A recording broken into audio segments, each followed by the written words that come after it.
On this edition of the program, are we going to see a reconciliation path to not only reopen the Department of Homeland Security, but also pass the SAVE Act? I don't think so, and I'll tell you why. Also, the latest on Iran and a brand new outlet coming to D.C. All gossip, all the time. Who's sweating on who? Juliegrace Brufke has a brand new project. We're going to talk all about it. It's all coming up. The following is brought to you by Just Another Pilot.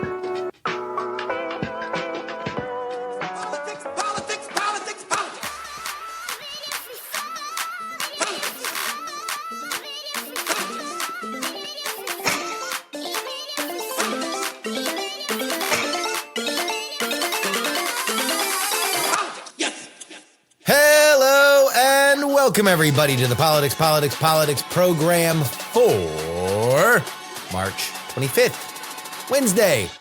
Your old pal, Justin Robert Young, joining you here in Austin, Texas. Lot to get to.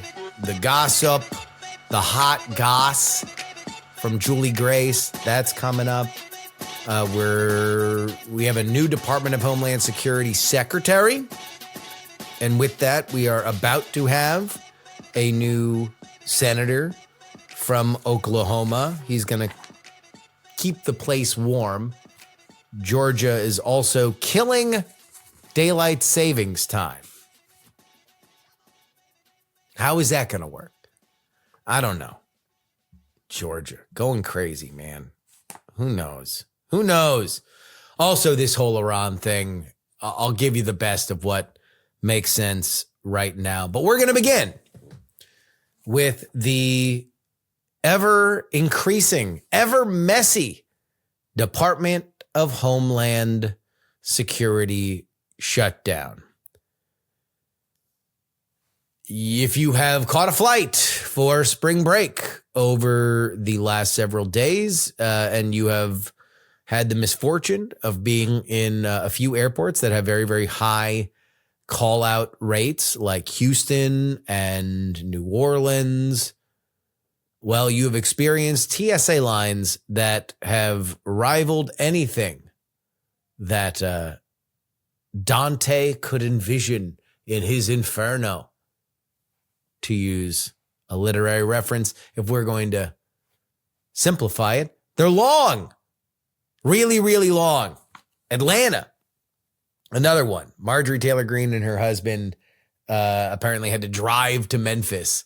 It took about the same time as it would have taken for them to wait in line at that airport. And the reason why is because there is no TSA funding right now. And so if TSA agents are not going to be getting checks, they are just going to not show up to work. You know, usually that is kind of an inherent promise, is the idea that you are going to get paid to be at a job. This is the way that shutdowns work. If we are going to go back to the playbook that has been employed largely by Democrats against Republicans. Republicans are the ones that are usually get all fired up about something that they think is really, really important, and so they shut down the government. And the playbook that was developed by the Democrats really from the 90s on is this: make it as ugly and painful as fast as possible. The moment the government shuts down, you want to be out there talking about, oh, this is a terrible thing, and all these bathrooms are closed, and blah, blah, blah, blah, blah, and nobody's going to mow the lawn. You can't go on vacation to X, Y, and Z. That's what you do. So this is not a government-wide shutdown. This is only a shutdown for the Department of Homeland Security, which is a pretty big operation. TSA is probably the most present and telegenic way that you can create a big stink. Now, the Democrats know this, which is why they have offered to fund everything else in the Department of Homeland Security except for ICE. ICE is really what they care about. That's the reason why they haven't funded DHS, despite the fact that DHS does a lot of other stuff. Now, this all stems from the Alex Preddy shooting. We've mentioned this before. John Thune. If John Thune had literally just kept the Senate in on a Friday to vote for what had already passed the House and on Friday was uncontroversial, then this would not be a thing. But instead, everybody went home because there was going to be a snowstorm in D.C. Pretty gets shot over the weekend and everybody shows up back on Monday hopping mad. Democrats won't vote for it. And I will say that the Democrats do feel like they're winning this because the Republicans feel like they need to give. They need to do things. They need to avoid the fact that this is painful, up to and including Donald Trump deciding that he was going to send ICE agents to the airports to help with TSA. Now, the way that the ICE agents would be applied with TSA is something that still remains to be fully implemented. They started arriving at airports yesterday. The Republicans say that this is literally only to put ICE agents, essentially, if you've ever, if you've been to the airport, when you leave the concourse, there is somebody there waiting to make sure that somebody doesn't try to come in the exit, basically. That is what the White House says the ICE agents will be for. So you don't waste a qualified TSA agent on that job when they could be doing screenings and running a machine and, all the things that are necessary. So I don't know whether or not ICE agents would be there so they could run copies and get lunch for people, things that you don't need training for. So everybody who has training can be applying it. Who knows? Anybody who says that they know exactly what is going to happen there is lying to you because this all obviously came together at the 11th hour. That being said, everybody's being very confident about this right now. They believe that the other side is going to crack. But there is a contingent of Republicans who do want to get this over with. And I don't think it necessarily has much to do with the fact that they think they're losing in the battle of public perception, as much as it is about the fact that they have other stuff that they want to move through the Senate. And they know that they are burning daylight on this. So Punchbowl reported over the weekend that John Thune went to Donald Trump. And he said, all right, we got a way to solve this. The Democrats agreed that they can fund everything, but ICE. So let's let them do it. They are asking to fund ICE for a bunch of different reforms. We can give them none of those. And then through reconciliation, fund ICE. Okay. Donald Trump says no. Sorry. We're not going to do that. And here's the reason why. Number one, I think that we are winning. And B, what I really, really, really want is the SAVE Act. I really want the SAVE Act passed. Now that is mutated. There's like 3 different versions of it, but the core idea is that you need to show proof of citizenship to get registered to vote, and you need to show ID when you vote. Okay. So today, this is the reporting. There is a potential bipartisan deal to fund the Department of Homeland Security. The White House, according to off-the-record reports or non-attributable reports, have called it acceptable, even though Trump has not publicly endorsed it. Here's the proposed framework. Most of DHS operations, while leaving out certain ICE enforcement provisions. So now we are even narrowing it down, not just not funding ICE. We're going to fund some ICE, but just not some parts of ICE. And then the Republicans are going to pair that with a reconciliation effort to address those unfunded elements of ICE and parts of the Save America Act. All right. The deal gained momentum after Republican senators met with Trump, signaling a possible shift from his earlier demand that all the provisions be tied together.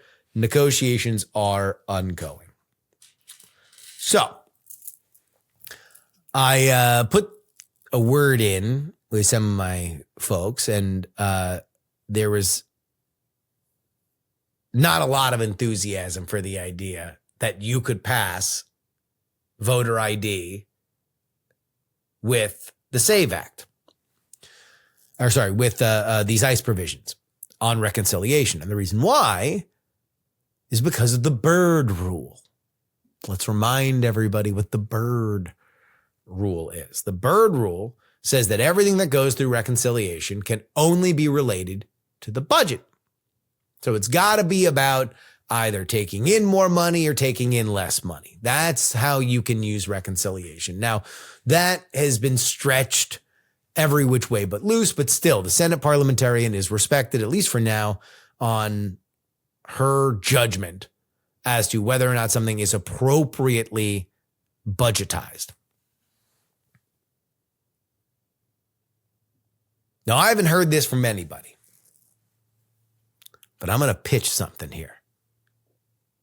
I believe that I have a way that you can pass the SAVE Act along with the ICE funding in a reconciliation package. And I believe it satisfies the Byrd rule. Here's how it goes. So obviously the ICE stuff is budgetary, no problem. Requiring voter ID, requiring proof of citizenship. One of the things that the Democrats have complained about, and even said that they might be open to supporting, is funding to get licenses and proof of citizenship. Essentially saying that if you do not have a license and if you do not have proof of citizenship, that you can get it from your government free of charge. Now, whether or not that is free of charge for everybody or free of charge for people who say that they do not have the money to get it, eliminating the idea that you have to pay to get this proof would, for some Democrats, be the elimination of their argument that this is a poll tax, i.e. you have to pay to vote. This historically has been a way to disenfranchise poor people from democracy. Include that funding. Include that funding into the reconciliation bill. And now say to the Democrats, this proves that you guys are really not about this. This is about you keeping people who are not allowed to vote on the rolls. Because if it was not that, then you would be supporting this. Now, that doesn't do everything that Donald Trump wants in the SAVE Act. There's also stuff about trans stuff, and there's a lot of that's been mutated into this version. But if you're only focusing on two things, proof of citizenship to register to vote and voter ID when you vote, if you included money to make that free to those who need it to be free, then it would have budget implications. And in my estimation as a guy, just a barking dog on the internet, well, I think it would pass Byrd scrutiny. Look at me, solving problems.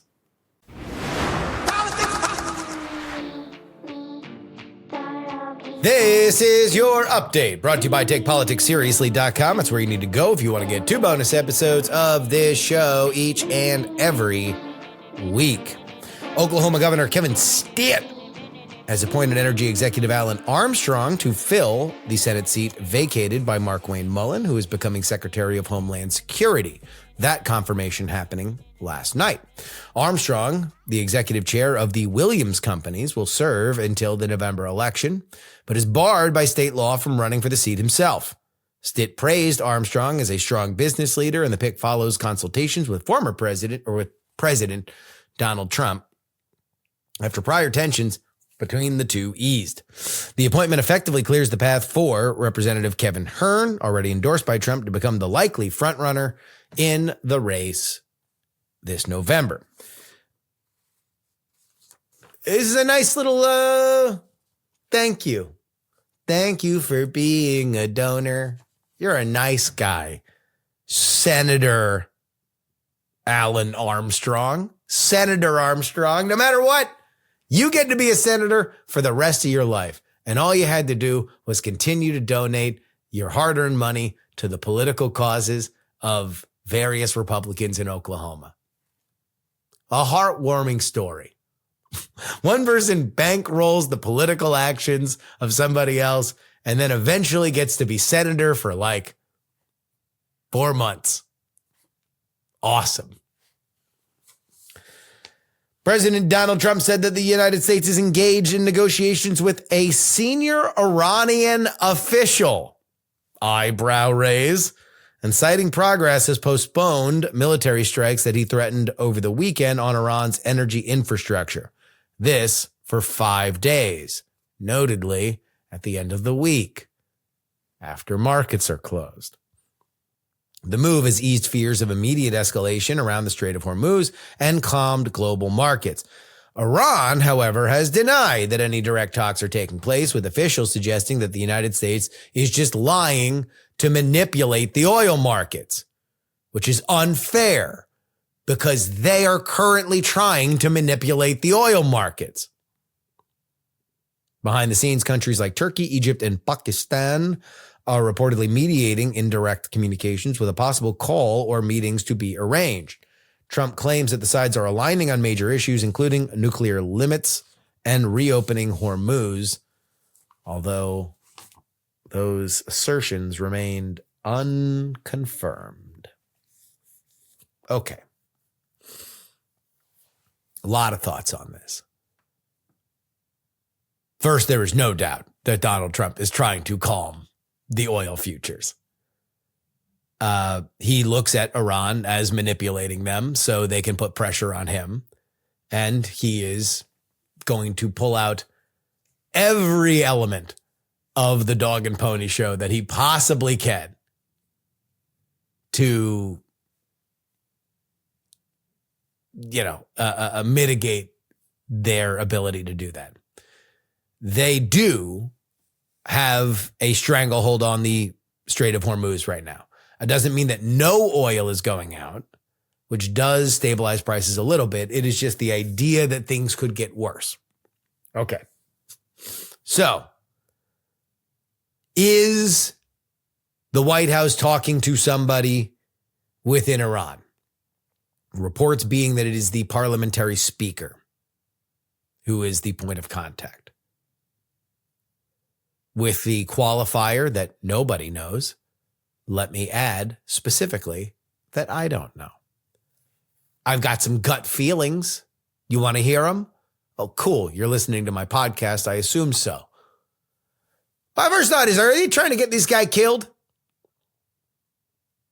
Is this just like a little whisper into a pretty tense situation where a lot of Iranian Revolutionary Guard members are fractured, thinking about who gets more power now that a gigantic vacuum has been created, and now he wants to just kind of stir the pot a little bit, start whispering that, one of you's a rat. One of you could be a very, very, very rich man. Who's going to join the winning team? Meanwhile, Iran's military has notched some good news in a way that had not been the case in the first 3 weeks. Their missile launches have continued, and they hit some, pretty key targets in the region over the last several days, including a few in Israel, the liquefied natural gas plant in Qatar, and a few in Saudi Arabia. What is not good for them is, and I don't know whether or not this changes no matter what, but the region is now more than ever united against Iran. And we're not just talking about Israel. We're talking about UAE, Qatar, Oman, Saudi Arabia. New York Times report came out today that Mohammed bin Salman, the crown prince of Saudi Arabia, is like, no. We got to go. We got to get these people out of here. Saying what I have said on this show for a bit. And again, I don't know anything. These are just my gut feelings. But that I thought from the very beginning that if you look back on this, that you are probably going to see just as much a conversation about Saudi Arabia and their belief that this is the dawning of a new century in the Middle East, if they can take Iran to heel. Essentially, take away their ability to fund proxies that destabilize the region, that use tactics like locking down the pathway of global trade that spikes the price of oil, and is working toward nuclear capacity that could supercharge both of the previous two strategies. This is the time we got to get these guys the hell out of there. How do you do that? I don't know.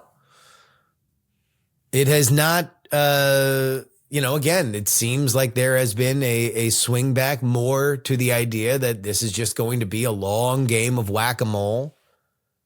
You do have a bunch of Marines that are en route from Japan.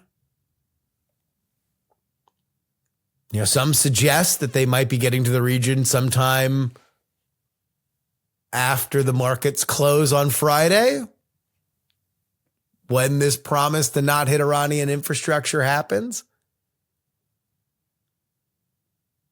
By the way, when we're talking about the rest of the region uniting against Iran, standing shoulder to shoulder with the United States and Israel, when Donald Trump said on Truth Social that I will hit Iranian infrastructure, you got a lot of reactions, a lot of humanitarian reactions from people saying, no, this is going to turn the people against you. You can't do it. But also reactions from the people that are running Iran saying, okay, if you hit this, here are all the civilian power plants and desalinization plants that we're going to hit inside Saudi Arabia, UAE, Oman, blah, blah, blah. If you were going to unite everybody even more than you were now, there's not a lot of question as to who needs to go right now. And in a bygone era, what Iran would lean on is for these intermediaries to be pushing against the United States and saying, hey, we need to stop, we need to stop, we need to stop. You're not seeing that. Again, Mohammed bin Salman is, that kind of stuff doesn't make it into the press unless the crown prince wants it to. He's saying, take them out. In fact, we're going to go to war. We're going to start launching our offensive into Iran if they don't knock it off. Is this all a prelude to negotiation? I don't know. We are at week 4. The messaging before all this started was 4 to 6 weeks. Now, that is often the messaging that happens to wars that last way longer. But we will see. We will see. Finally, Georgia lawmakers are pursuing a workaround to effectively implement permanent daylight savings time without waiting for Congress, which must currently approve such changes. A revised bill would have the state switch to the Atlantic time zone and then observe year-round Central or Standard Time, which in practice would mirror permanent daylight savings time on the Eastern time zone. The plan requires approval from the U.S. Transportation Secretary and would put Georgia an hour ahead of its neighboring states in winter while aligning during the summer. The bill passed the state Senate with strong support and now returns to the House as part of a broader effort among multiple states to end the twice-yearly clock changes. This is never going to happen state by state. It happens in Arizona. It's just annoying. Georgia, why are you the East Coast Arizona? You're just doing too much, Georgia. You are solidly Republican states that have 2 Democratic senators. East Coast Arizona, West Coast Georgia. We just need to do something federally. Whatever. Let's just pass. Let's just do it. I mean, the big question is which way you go. Where do you leave it? On one side, you have people that don't want it to be dark too early. On the other side, you have people that don't want it to be bright too, I don't know. Whatever. TakePoliticsSeriously.com. That's where you need to go if you want to support this show. 2 bonus episodes each and every week. We've been doing a lot of Iran talk on, if you liked the Iranian conversation, a lot more of it on the Monday shows that come out exclusively for Substack subscribers, because that's what they talk about on the Sunday shows. And it's when a lot of this action has happened. A lot of things have happened between Thursday and Monday in Iran. And so it's a good time to talk about it. So if you like that, then go ahead and do it. TakePoliticsSeriously.com. Let's go ahead and get to our friend, Julie Grace.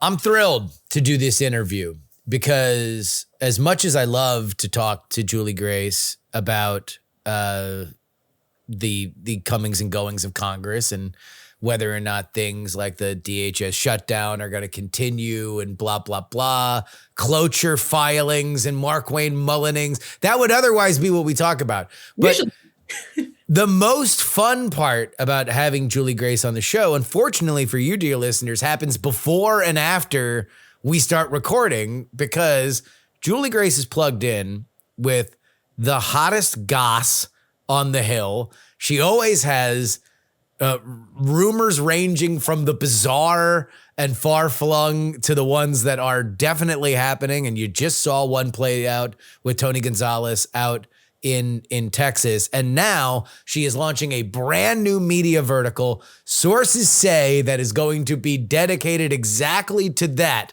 The stuff that we didn't have the ability to run before, Julie Grace is now going to run. Put it all out there now. Juliegrace Brufke, thank you so much for joining us yet again. Thanks for having me. Always fun to be here. I feel like we can have even more fun now. How long has this been in the works? So I've been thinking about it for like a year, and then I had kind of been looking at other gigs and wasn't totally ready to pull the trigger. And then last week finally did, after I guess it was probably about 8 months of will I do it, will I not? But decided to finally kind of roll with it there and excited about it. I feel like the reception's been good so far, and we should be, I'm talking to people later today about getting text blasts going. Are we allowed to use profanity on the show? I'm trying to remember. Yeah, sure. Whatever. Yeah, it's fine. We can bleep it. I feel like a lot of news agencies will have text message blasts of bill drops. How much more fun would it be to get a text blast? But it's like, guess who's fucking? I don't know that. Guess. Yeah. Well, you won't have to guess anymore if you sign up to the text alerts. It'll be right in there in your text messages. Yeah. So I think it's going to be our premium tier, which should be coming soon. But we're going to have our first newsletter dropping Thursday, and we've got some saucy receipts that are going to be in there. So I'm very excited about that. So how often are you going to be like the newsletter industry, obviously in DC is massive. Yeah. But some of them are daily, multiple times a day. What is the cadence for sources say? So, I mean, we're going to do articles throughout the week, and then I'd rather have like one really saucy article, like a newsletter a week, than have one that's boring everybody that nobody wants to open every day, which I feel like when it comes to gossip news, it's like you might as well have like a roundup and save some of the really juicy stuff. So we're thinking Thursday, late afternoon, a little happy hour roundups. Then everybody's got something to gossip about on Fridays at work when you drop some receipts. So that's kind of the grandiose plan right now. There we go. Own the happy hour on Friday because of sources say. Where I get my best hour. Yeah. That's my question next, which is from the reporter perspective. There's one thing about getting the word out that you are doing this, but then what you hope for as a reporter is that as soon as you are now established as an outlet, there are people running to you with little tidbits of like, oh, well, you better report on ba. Has that happened over the last 7 days? I have been getting a lot of Oppo researchers reaching out, which I feel like I live for campaign Oppo season and leadership race season. So I feel like we're really getting kind of into the heat of that, which is really my bread and butter and where I thrive. So, I mean, God knows there's no shortage of information of weird things candidates are doing. So skeletons just dancing out of the closet, conga line style, into Juliegrace's DMs. I'm here for all of it. Last week, when we first launched, I had a scoop about a candidate, this guy, Ryan Dotson, who's running for Andy Barr's seat in Kentucky, who was featured on the Vanderpump Rules show, where he was like going to marry one of the couples, but then he was homophobic, so then he got dropped. But then he was on the Ashley Madison. That was a plot line on the show. Well, the Ashley Madison, I broke that aspect of it. No. Yeah, Ashley Madison was featured on there, and then he was not. He ultimately did not officiate their wedding because of a bunch of stuff that came out about him pre him even running for Congress. But yeah, I mean, his wife denies that he's philandering in a statement. But yeah, I saw the coordinates and everything, which is a little sus, and his email definitely matched up there. So. And so this was in the Ashley Madison leak so many years ago? Yeah. Where it was revealed that there was neither an Ashley nor a Madison on that site. It was just a bunch of horny dudes. It really, yeah. I think I guess they rebranded recently. Wow. Look, if there is no longer an affair site. If there is one thing that will probably be a sure way to make money from Mesopotamia until the far, far future, it is trying to get horny dudes laid. Like that men will pay whatever needs to be paid in blood or treasure to try and sacrifice for that. That is apparently a business model. If there's one thing big time from OnlyFans out there, I guess. Are you prepared to be really, really, really hated? I mean, I like to be liked, so I think that's the hard part, but I feel like people also like saucy tea, and it's... Yeah. But some people are going to say mean things about you, right? Of the stuff I've done before. It's not like I haven't covered leadership races or scandals in the past. It's just kind of more of the brand now. So I don't know how much that changes. Hopefully not too much, because I'm friendly. You are. Shit, and I won't write about it, right? Well, I mean, yeah, I guess that's the thing is like, there is, well, let me ask you, because you are starting, this is not an established outlet. It's not like you're joining the New York Post or anything like that has an established gossip record. What are your lines? Are you doing blind items? Are you doing just receipts? Like what is your ethics of gossip journalism? So I used to work at New York Post way back in the day, but I mean, I've been toying with the idea of blind items, but I do worry that I might lose some credibility there, where I think for now, I might just be doing some of the saucier receipts and try and keep everything verified. But I don't know. I think it's going to be a little trial and error of figuring things out as we go along since it's new. Yeah. If anybody has any suggestions of what they want to see, I'm definitely open, and things are still very malleable. So it's but excited to really kind of hit the ground running with it. So I think we're going to start with receipts, and then, I mean, I've kind of with the blind item thing toyed with the idea of kind of putting out what we're hearing and see what people can kind of bring to us to confirm. So I think you should do blind items. I think blind items are good. I think that it just kind of stirs the pot a little bit. I don't know. I think it'd be fine. Maybe at the end of a newsletter, just a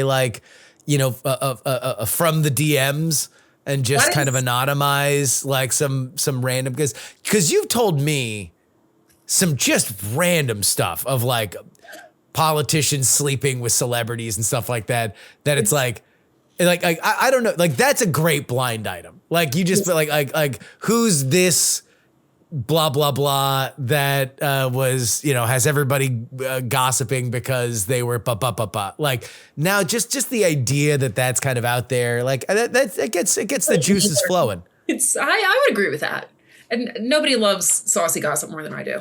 It's my passion. This is so you put out your first thing, and that was a congressman who has a very religious public personality and yet was in the Ashley Madison files. I assume that is always the going to be. Yeah, that's a hardcore bedrock staple of politician gossip.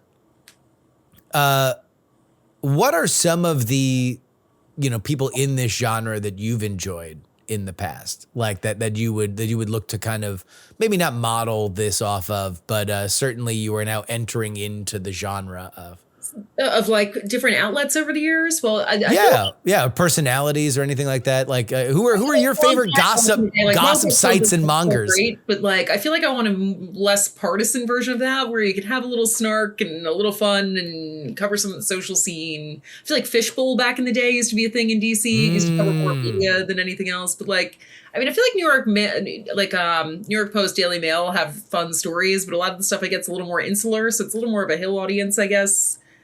Some of the stuff be able to incorporate some of the more inside baseball stuff that I like while still getting stuff out there for a broader audience. So, I mean, I guess maybe not a full blown Perez Hilton of DC, a little friendlier than that. That might be a little spicier than you want to go. I don't think that you're going to be dropping white MS Paint dots. I think we need something a little more fun. Everything's so self-serious these days. It's like, we're living in the time of entertainment politics. Might as well cover it that way, right? I like it because it's at least something, I've been talking to friends of mine in DC that like, it's a depressing time to be in that town. Like, most of the people there either work in government or they work in media, and those jobs, I don't know if people have noticed over the past 2 years, have not exactly been steady. You got a lot of people getting fired and the vibes are just down. So like, I'm just excited for this to be something. I was actually really excited when they had like the Poly Market bar on Friday. Where it's like I should check it out and go to a story on it. Well, it's just, at least it was something fun. Like even if people were just there to see it fail or they thought it was a dumb idea, it was at least something fun in that town, which has done nothing but like just be dour. Our friend Kirk Beto, was just describing it as like, it is a town where happy hour consistently starts like 15 minutes earlier every day because there's more and more unemployed people that want to drink earlier. That is not a wrong take. I mean, it just seems depressing to see the media layoffs and seeing some really good friends getting laid off, but I'm hoping that like eventually I can grow this out and hire some people on and have something fun that people look forward to that's a little less of a Debbie Downer vibe. Except for some of the people in scandals that I'm going to break, and that'll be a Debbie Downer for them. But that would not be great for them. Well, no, I think that your example is a great one, because having gotten to know you through, this show, I think you're way more naturally interested in doing this stuff than you were, chasing down whether or not Katie Britt was lying about there being a DHS compromise. Like, right now, that's the number one thing. If you are in Congress, you are chasing and running down what the DHS compromise is going to be and whether or not the White House supports blah, blah, blah, blah, blah. There's a million different ways that you can get to the same process. Which Democrat will break, blah, blah, blah, blah, blah. You'd rather be talking about whether or not, there's somebody's running through their interns. Right? Like, but I mean, honestly, it's like, who's fighting with each other, who's sleeping with each other. That all impacts how deals are getting made and what lobbyists. It does. So like in reality, I feel like while it's gossipy, there's still substance to it. Cause I mean, this town kind of runs on gossip in a weird way, where in reality, it's the strange ongoings of who's fighting that impacts what's actually happening. So it's like, if I can cover it in a fun way and kind of sneak the vegetables in where people learn something along the way. Yeah. I made it. I mean, the secret underpinnings as to where you're going. Now, along with this site is going to come a podcast, and I know you've been building up recording these. Can you drop any of the names that might be coming up? I mean, we kicked off with a mini pod with Mike Johnson. I feel like it's good to kind of talk to these people like people and not. When you think of scandalous, hot, sexy gossip, you think of Speaker of the House, Mike Johnson. We didn't get it. I mean, like, not everything's going to be wildly salacious. I mean, I feel like you just be able to show the personalities of some of these people. When we're like voters, I mean, it's good to know who these people are. And I feel like, especially in the House, it's a cast of characters. So, like, getting to kind of see that side of them is fun. But we've got Eric Swalwell dropping this week, and we did touch on, like, the erotic poetry and the Fang Fang stuff. So stay tuned for that. Really? And, We got Dan Crenshaw, we just filmed with him, and he's coming out the week after that. So we should have some teasers coming out, but he definitely has some hot takes on Ted Cruz, and He is on his way out right now. So he is out of F's to give. he's a free agent these days. He's got one I and 0 F's. Dan Crenshaw where he's unloading. But I mean, he tells me he's going to stick around and like actually show up for votes, which I think is going to be a problem with some of these other guys that have lost primaries. Well, I mean, including the one that you were involved in, Tony Gonzalez, who eventually had to leave. I don't think. I mean, his interview following all of that coming out, being like, "Yeah, it happened," and then blaming the media for it, and then calling the husband and that gay was like a wild ride to watch. That was, and I was trying to remember when we talked to you to step down if that interview hadn't have gone so poorly.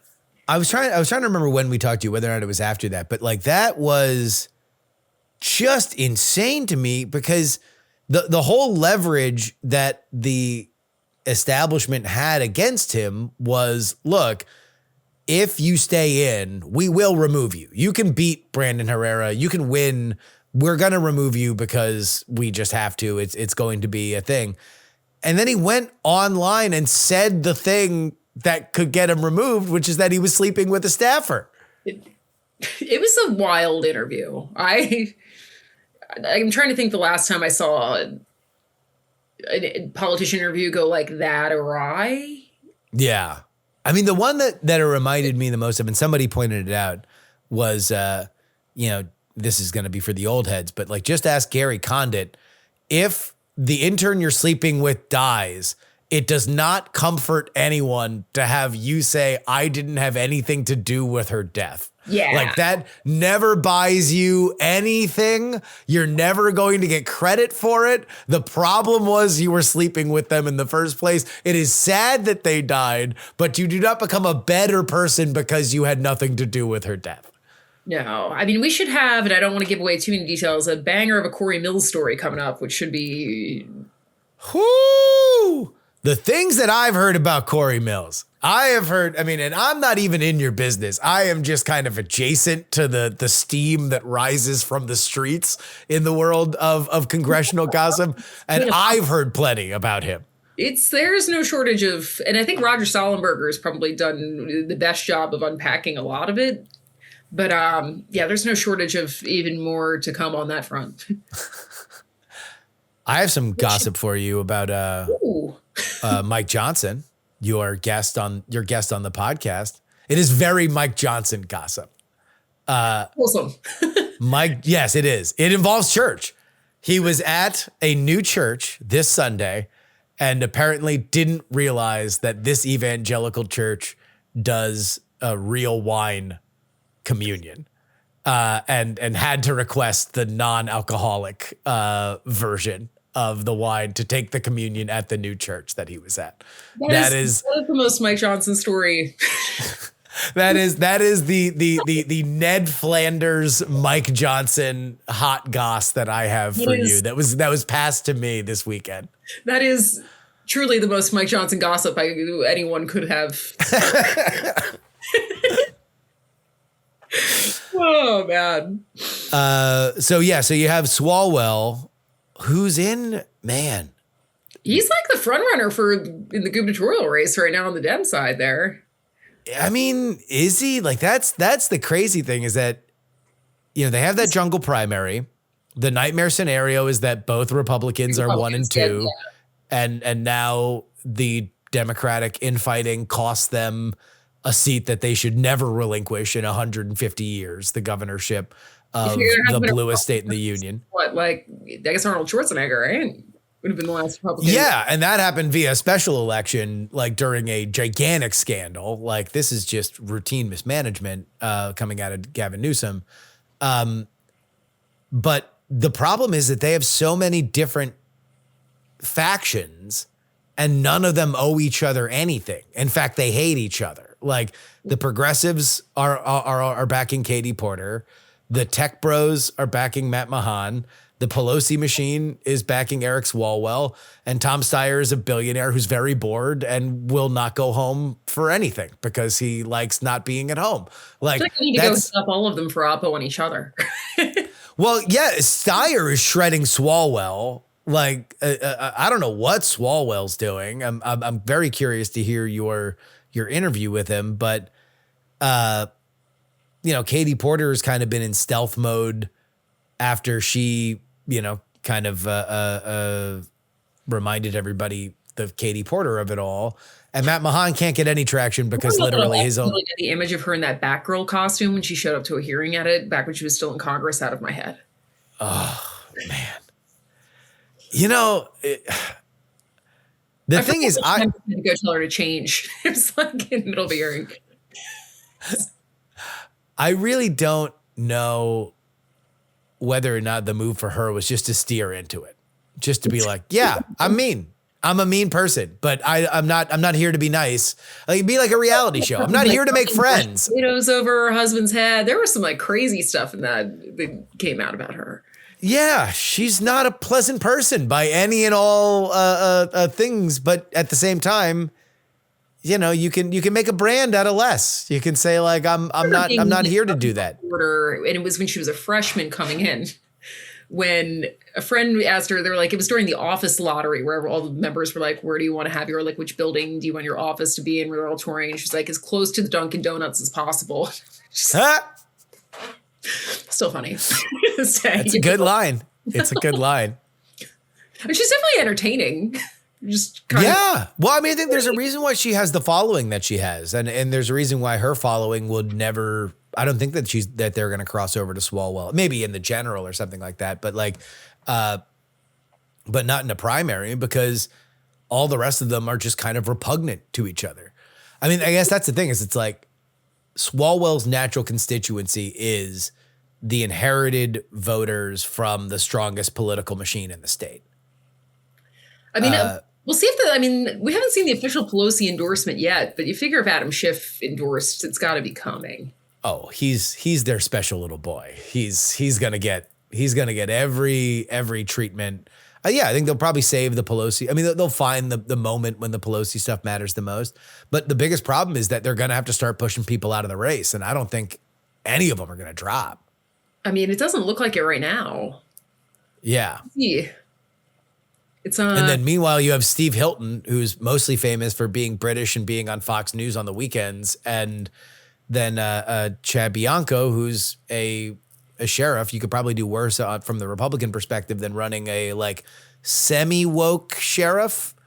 It would be wild to see two Republicans ultimately prevail on that. I mean, I doubt that's going to be the case, but stranger things have happened.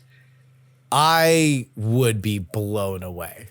I'll put it this way. For anybody who thinks that it's possible, I will buy the opposite position on that. Like, before they ban the prediction markets in California, I will buy the opposite position. Not when all the voting takes place over a 3-month period. I think that they'll find the votes to not have both Republicans that are in that top 2 spots, in my opinion. It's yeah, I mean, I feel like people are going to have to start dropping out at some point where it's. But isn't that the problem with the Democrats just in general, is that, like, say what you will about the Republicans, that they are under the thrall of Donald Trump, and they are. There is at least a North Star to that party, whether or not you think that it's leading them off a cliff. Like, everybody is following the leader. There is no leader in the Democratic Party. There's nobody that any of those people will listen to more than their own donors, and their own donors are saying, keep going. You're going to win. It's going to be interesting. I mean, because it's one of the things I asked Eric Swalwell about, was if he was pushing for any of these people to go and then endorse him. And he was kind of wavered on it a little bit, and we'll see. Primary day's a ways out still, so. Swalwell's so fascinating for you to have early on in the podcast, because I would imagine if you were doing this 4 years ago, you probably would have been in on some of the like Fang stuff that blew up. I mean, he still just gets trolled on Twitter by any Republican. Like anytime he tweets anything, it's like just. So I figured I'd ask him about it to be able to clear the air, get his side of the story out there. And we will get it on the podcast. When does that drop again? So it should be coming out tomorrow. Because I think we're going to start dropping the pod on Wednesdays, and then feature some of it in the newsletter and do the previews for the next week in the newsletter. So we'll get to see some of what Dan Crenshaw had to say on Thursday, which is saucy. What would you say is the most reliable kind of gossip? What genre of gossip do you hear the most about? I mean, you always want to have the receipts on gossip. So it's like when you can get the screenshots or you can get photos of people, it's. So that's what people are sending you. People are sending you texts and DMs and. We love to drop a receipt over here at Sources. Yeah, of course. We love what sources are saying, but we love the receipts even more. I mean, it's interesting because, like, I had written about the Tony Gonzalez stuff back in October with people, I mean, very reliable people being like, this woman had confided this in me. I feel the need to speak out. And I feel like really until there were some receipts there, things didn't really move the needle on. Well, he just straight up denied it and people bought it. Like that was the crazy thing is he just went out to the Texas Tribune Festival and straight up lied. And everyone just kind of moved on. Which is, I mean, it's wild. But yeah, because I had talked to the staffer that initially speaked out, which kind of pushed the husband to speak out. And that they were working on trying to figure out whether they were going to try and litigate that and have a settlement. And I mean, we saw Tony definitely push back on that when he was on that podcast. I don't know how that changes after everything came out, but. Well, that was the crazy thing is Gonzalez says on that podcast, he's like, oh my God, the day she died, they were in contact with me about her, what she gets from being a staffer, like her benefits for being a staffer. And I'm like, well, yeah, they've got that's what happens when people die. Like, it's that you have to arrange for their after existence. I don't know what you call it, whatever, like the funeral plus liquidating the benefits plus, I mean, like it's not kind or nice work. Nobody wants to be in that situation, but you do have to figure it out. Yeah. I mean, they've got responsibilities. So there are a lot of odd things in that interview, but.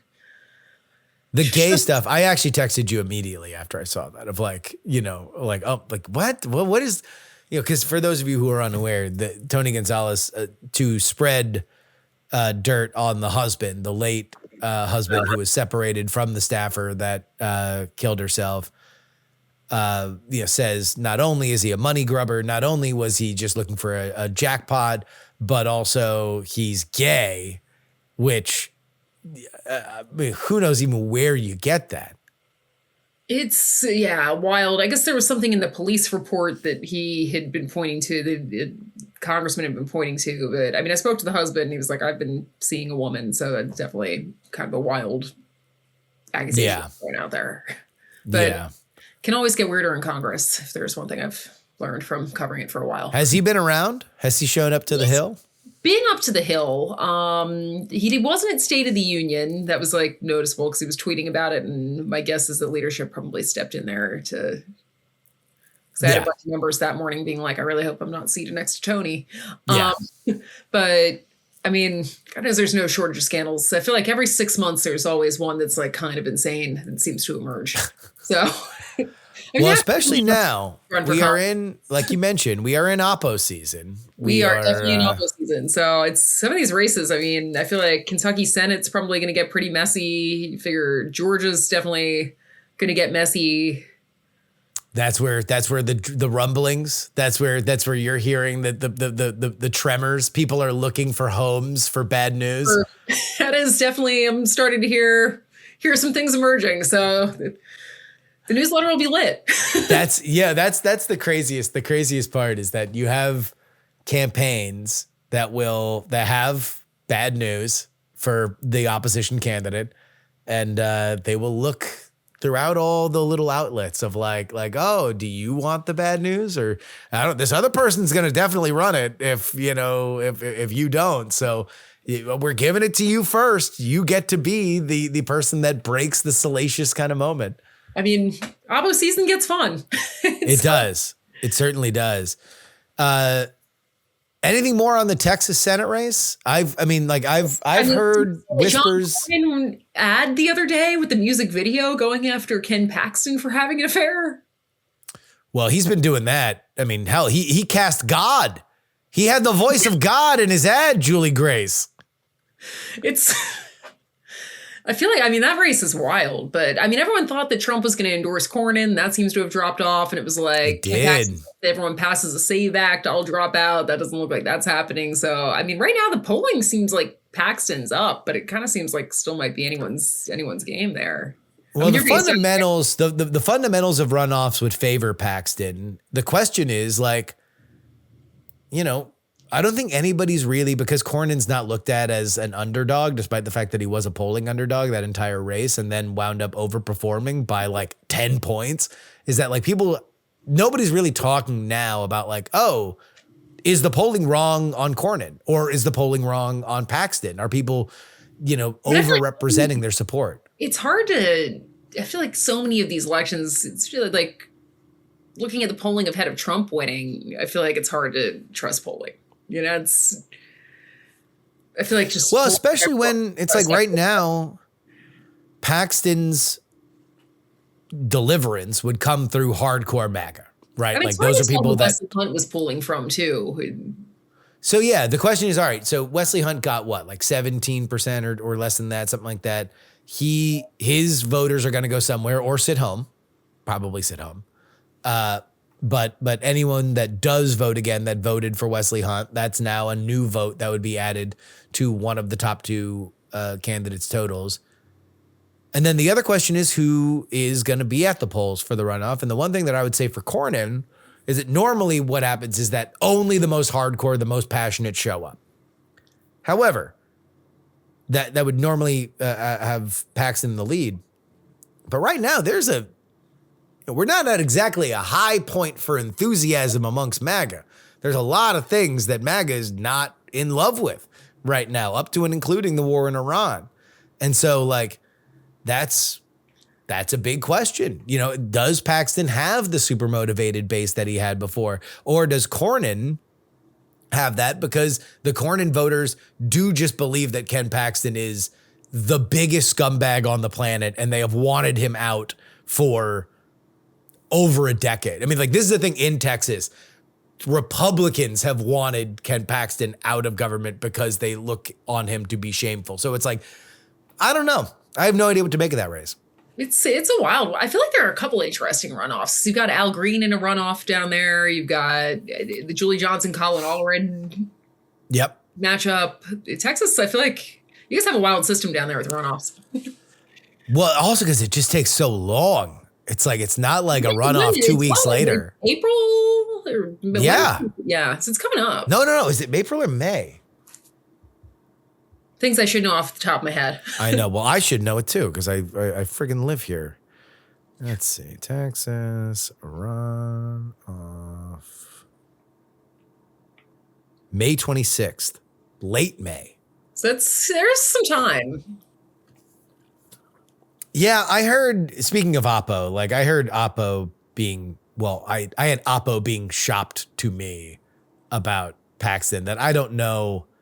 It kind of reminded me of like the, you know, who knows whether or not this is true. We'll find out soon enough, I guess. But like the Iranians are talking about like, oh, we're waiting to launch all of our really super special missiles. And it's like, I kind of felt like that. It was like, oh, there's this doomsday Oppo on Paxton, the most ridiculous, like, you know, biggest scandal ever. And it's like, you waited until now? You waited until now to drop it? Like, why didn't you drop it before? Maybe you could have won without a runoff. I mean, that or unless it's like coming from Dem World where they're just waiting to sit until a general. But yeah, I mean, I feel like there's so much out there. I guess the divorce records haven't been unsealed. So yeah. We could find out exactly how biblical those grounds got, which is why the stated reason why Ken Paxton's wife divorced him. It's never a dull moment. 'Cause yeah, it's I I mean, in other ways, I mean, you figure another one I feel like I'm going to be looking at is I feel like the Florida gubernatorial is starting to get oppo floated out there. Oh, it is. Which, I mean, so I think that one's going to get pretty messy. That is one. I mean, I really want to go rumors. down to go cover the race to replace Byron Donalds because it's Madison Cawthorn versus Chris Collins, who got indicted and then pardoned by Trump. And like, I think it's 5 people, none of which are from Florida. Well, I mean, in certain places of Florida, that's more the norm than it is the exception. But yeah, oh man, that is a good one. It's wild. I don't know if you watch The Bachelor, but which my love of trash television. But yeah, there was a weird Madison Cawthorn plot twist where the guy was like, this couldn't be any more random. So this was the Bachelorette, right? The one that was just canceled.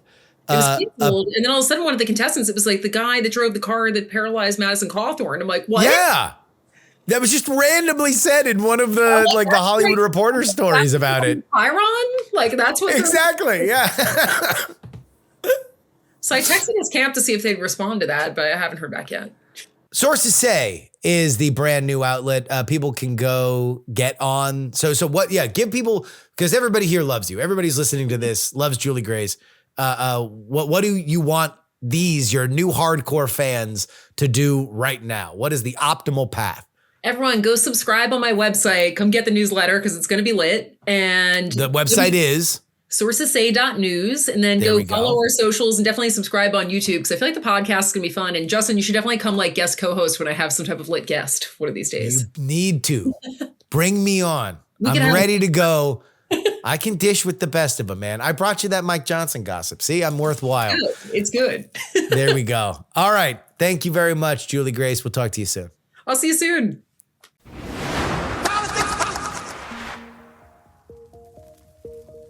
And that'll wrap it up for us today. Politics, written and hosted by me, Justin Robert Young, for Dog and Pony Show Audio in Austin, Texas. You can email me, theyoungamerican@gmail.com. Find, follow, and share video clips of the show. Justin R. Young on TikTok, Justin R. Young on Instagram, Justin R. Young on Twitter, and on YouTube. It is politics. Love our YouTube audience. Love our Substack TV audience. Pow! Right up on your big screen.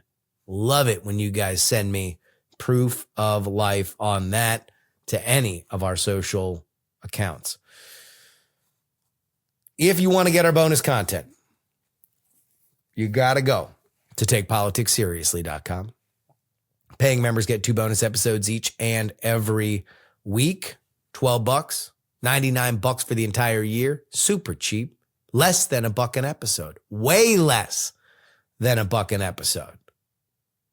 But it is only at our founding tier that you get your name read on the show, up to and including Sonny Black, L3PO, Peepaw, Scott, Middle-Aged Mike, Tom, Nick, Sarah Jeannie, Jeremy, Pro Idiot, Chiller Tomatoes, Neil, Casey, oh yeah, it's Adam, AB Puppy, Dr. Whiskey, Fat Tony's PJs from New York, Will, The Borge B, Michael, Matt, DP4 Bongo, Andrew, Edwin, Sam, Andrew, Phil, Edison, Paul, Gloria Young, my mother, a dog named Truckers, Jerry, Trucker, John, Berkeley, Steven, and Zombie Doc. You want your name read on the show? One place to do it, takepoliticsseriously.com. Friday's edition, we're talking AI with Andy Beach. The federal framework came out. He's not a fan of it. We talk all things policy when it comes to that tech. But that's then. Till next time, this is your old pal Justin Robert Young saying some shows talk about politics, others talk about politics, and still more discuss politics, but this is the only show that dares, my friend, to discuss all three. Diamond Club hopes you have enjoyed this program. Dog and Pony Show Audio.